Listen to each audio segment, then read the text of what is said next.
nga inyo ning ma-share nga video para makita sa kadaghanan ang tinuod nga Boy Maas Official 2.0.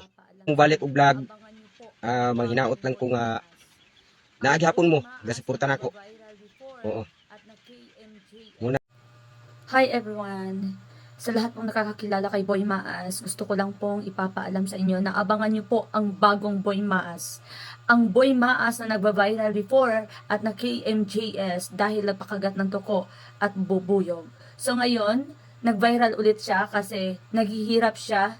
Nakita na lang natin na nagtatrabaho siya sa palayan, nagtatanim ng mga gulay. Ang nakikita nyo ngayon na lagi na lang siyang umiiyak dahil nagkakaroon po siya ng depression or anxiety.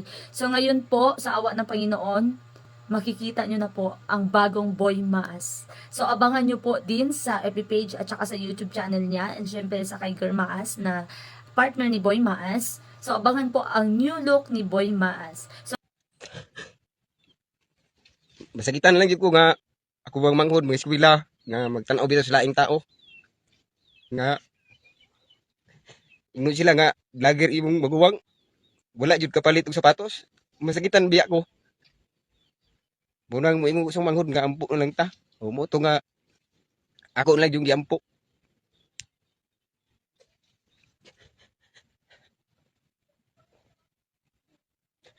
So, abangan po ang new look ni Boy Maas. So, ngayon nakikita natin na umiiyak siya. Wala na, kakalimutan niya raw ang pagiging depressed niya. Dahil sa awa ng advice ni Loy Mars, asawa ni Loy Max, nakinig po si Boy Maas. Sabi niya, gusto niyang makita sa mga tao na bagong Boy Maas. Na makikita na Magpalayon lang ko. iba na talaga ang Boy Maas ngayon. Bumabangon, tumayo para sa ulit, akong mga naggawa pangarap ba. ng FB page at YouTube Kanang channel nagdaon ulit ako. dahil gusto niyang makabangon. Ako So ang sabi yampo. ko, wag kang magpapa-apekto sa mga sinasabi ng mga tao, sa mga nagbabasa sa'yo, dahil marami pa rin sumusuporta sa'yo. So ayun guys, abangan po natin ang Boy Maas, ang bagong Boy Maas. Suportahan natin lahat-lahat. Kasi po ay malaking tulong na din po yan sa kanila.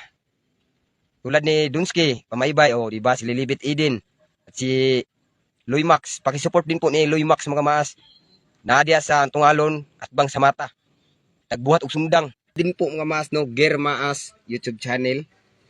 Hi everyone! This is again Lilibet Eden, guys. Ako po yung kaibigan ni Boy Maas pareho. Sa awa ng Diyos, nagkasundo kami sa asawa ni Boy Maas. Pumunta kami ng river at first time in my life nakakita ako ng gold. Oh. Grabe, tinuruan ako magbiling. Biling sa Bisaya.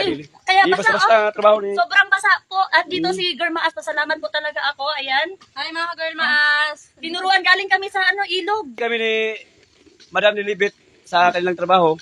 Sinubukan namin. So, di tingnan pala basta-basta, yung di pala basta. namin. Di lalim sa Bisaya, baligid lalim na trabaho. Sa ang mga kuko, tapos nasira na.